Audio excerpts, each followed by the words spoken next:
à toutes et à tous et bienvenue à ce nouveau rendez-vous d'information. Dans ce bulletin matinal, nous vous présenterons les principaux événements qui font l'actualité sur le plan national et international.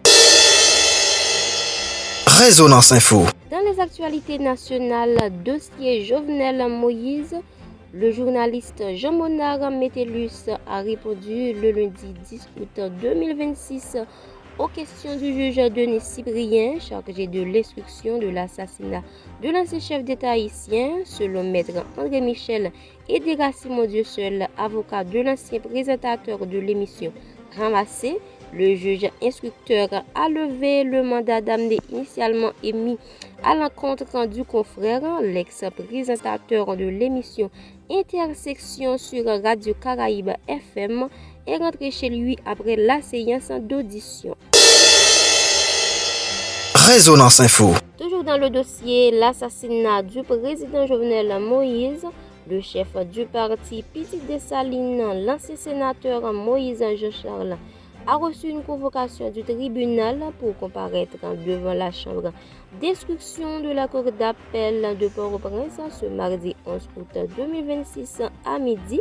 Cette convocation émane du juge d'instruction Cyprien Jean-Denis Pierre dans le cadre d'une demande d'information complémentaire concernant l'enquête en cours sur l'assassinat de l'ancien président Jovenel Moïse, décédé de la nuit du 6 au 7 juillet 2021. Selon le document judiciaire, le juge doit entendre Moïse Jean-Charles afin de recueillir des éléments supplémentaires susceptibles de faire progresser l'enquête.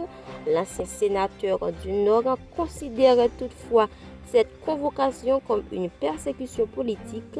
Il dénonce ce qu'il perçoit comme une manœuvre en le visant personnellement. Résonance Info. Dossier insécurité, la force de répression des gangs déployés dans l'Artibonite. Un contingent de militaires sri-lankais de cette force est arrivé depuis jeudi en milieu de journée au Gonaïve. Ils ont été transportés à bord d'hélicoptères. Les blindés qu'ils utiliseront ont été acheminés par bateau, a constaté le journaliste local Abel Georges. Avec leur présence dans l'Artibonite, les habitants nourrissent l'espoir que les gangs Kokorat, Sangas et Grand Griffe qui opèrent dans la région seront bientôt démantelés. Résonance Info. La police nationale y établit une base permanente après de violents affrontements avec des groupes armés opérant à Varou et à Waf Jérémy. Les forces de l'ordre décident de reprendre les territoires jusque-là occupés par des gangs. La base implantée par la PNH dans la zone susmentionnée devrait faciliter le déroulement des opérations contre les bandes armées qui terrorisent les résidents des quartiers précités selon une source policière. Résonance Info. La force de répression des gangs est déployée ce samedi à Cité-Soleil à la Saline à la suite d'affrontements armés entre factions de gangs qui ont débuté le 6 août. La FRG réaffirme son engagement à appuyer la police nationale d'Haïti afin de stabiliser la zone et de réduire des risques pour les civils et les infrastructures essentielles.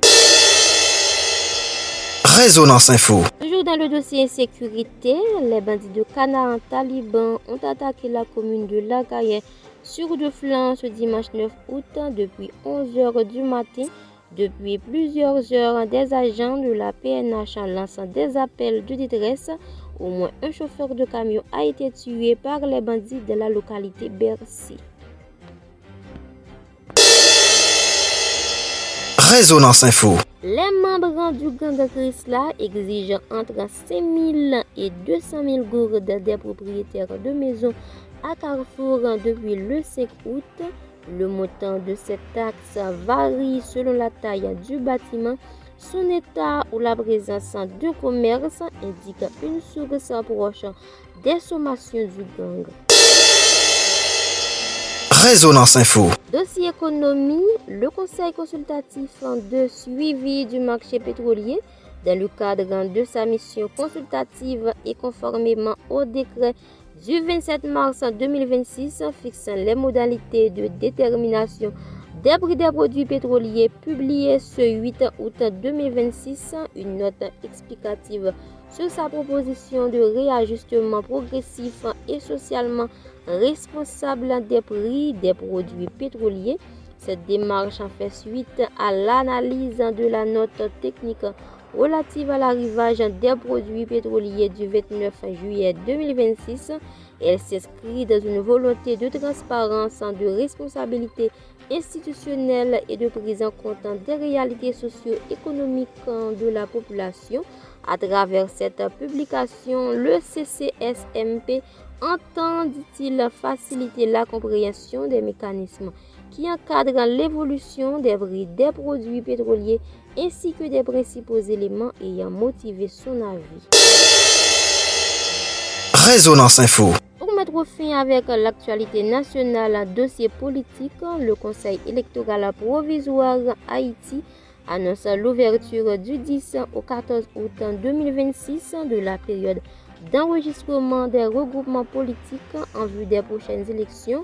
Selon le CEP, les partis agréés intéressés doivent soumettre un dossier complet comprenant notamment les documents constitutifs, les statuts, l'emblème, les sigles, les couleurs ainsi que les informations relatives aux représentants légaux. L'organisme chargé des élections précise qu'aucun dossier incomplet ne sera accepté.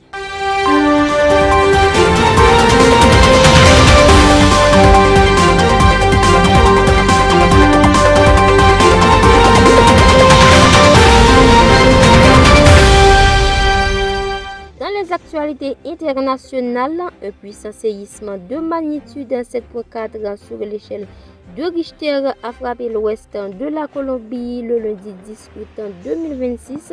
Selon les informations disponibles, le séisme a déjà fait plus de 70 morts. La ville de Cali et plusieurs autres zones de l'ouest du pays ont subi d'importants dégâts. Des bâtiments se sont effondrés tandis que les habitants et les secouristes fouillent les décombres à la recherche de personnes qui pourraient encore être ensevelies.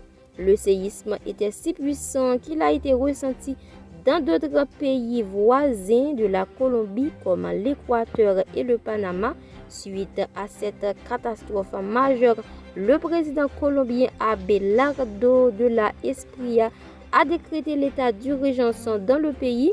La situation évolue constamment et le bilan des morts et des blessés pourrait s'alourdir à mesure que les opérations secours se poursuivent.